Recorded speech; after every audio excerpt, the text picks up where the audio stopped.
It started on a rainy Tuesday, the kind of day that makes the city feel like it's holding its breath. Ethan sat in his car outside his office, staring at the fogged-up windshield. His hands gripped the steering wheel, not because of the cold, but because the panic had started again. That familiar, invisible hand around his chest, the racing thoughts, the feeling that something terrible was about to happen for no reason at all. He didn't know why. He just knew he couldn't make it stop. For months, Ethan had lived like this, on the edge of his own mind. His therapist had called it generalized anxiety, but that label didn't make it feel any less personal. It was as if his own brain had turned into an enemy, whispering threats he couldn't see. Medication dulled it for a while, meditation helped a little, but underneath it all, something still churned.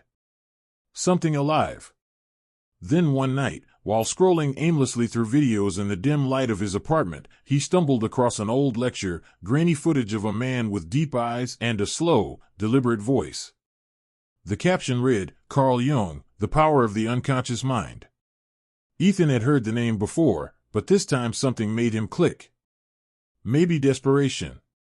Maybe instinct. Jung spoke of the unconscious not as a shadowy void to fear, but as a vast, living force within every human being. A hidden landscape where forgotten memories, desires, and wounds slept, shaping the surface of our daily thoughts. Until you make the unconscious conscious, Jung's voice echoed, it will direct your life and you will call it fate. Those words hit Ethan like a lightning strike. Direct your life and call it fate. Was that what had been happening? Was his anxiety not a disease, but a message from himself? He couldn't shake the idea. Over the following days, he began to notice strange details. The way certain sounds, like the distant hum of an ambulance or the smell of rain, would instantly tighten his chest.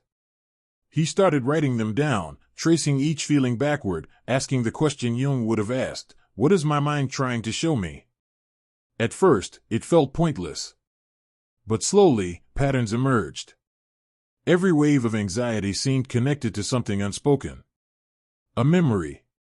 A fear. A fragment of his past. He remembered being 8 years old, standing in a hospital hallway, the cold floor under his bare feet. His mother had been crying.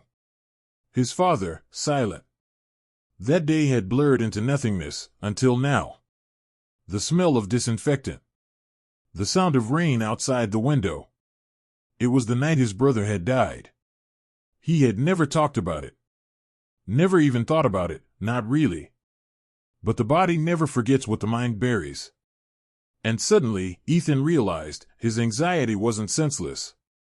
It was his unconscious mind knocking on the door, again and again, begging to be seen. That night, he dreamt vividly for the first time in years. He was in the same hospital corridor, but this time, instead of running away, he walked toward the door at the end of the hall.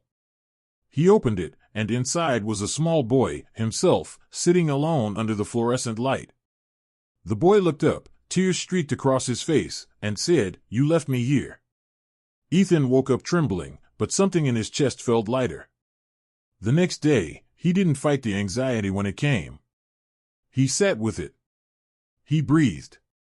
"I'm listening," he whispered. For the first time, the panic began to dissolve, not because it disappeared, but because he stopped resisting it. He started treating his fear like a language instead of an enemy. Days turned into weeks. Ethan filled journal after journal with dreams, flashes of memory, fragments of thought.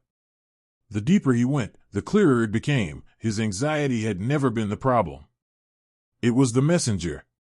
Beneath it lived everything he tried to forget, the pain, yes, but also his strength, creativity, and longing. Jung had said that the unconscious is not dark, it is fertile. It contains the seeds of who we are meant to become. And slowly, Ethan began to see himself differently. His anxiety wasn't a flaw in his brain. It was his mind's way of forcing him to grow. Months later, he stood again outside that same office building. The rain still fell, the city still breathed around him, but this time, he wasn't frozen. He closed his eyes, felt the faint pulse of unease in his stomach, and smiled. It was still there, but it no longer owned him. It was simply a reminder. a signpost pointing inward. In the quiet that followed, he realized something profound: anxiety isn't cured by control. It's transformed by understanding. You cannot silence the unconscious, you must meet it, face to face, and let it speak. Only then does it stop haunting you. That night, Ethan wrote one final line in his journal: "The more I listen to my fear, the less it needs to scream." And for the first time in his life, he fell asleep not trying to escape his thoughts, but resting inside them. Psych Truth Zone Reflection. Carl Jung believed that what we call anxiety is often the voice of our own neglected self, the forgotten truths, the repressed pain, the parts of us that demand to be felt. When we push them down, they rise up in panic and unrest. But when we turn toward them with awareness, the fear transforms into wisdom. The secret to mastering anxiety isn't to fight the unconscious, it's to befriend it. Because in the end, what we fear most within ourselves is often what holds the key to our deepest peace.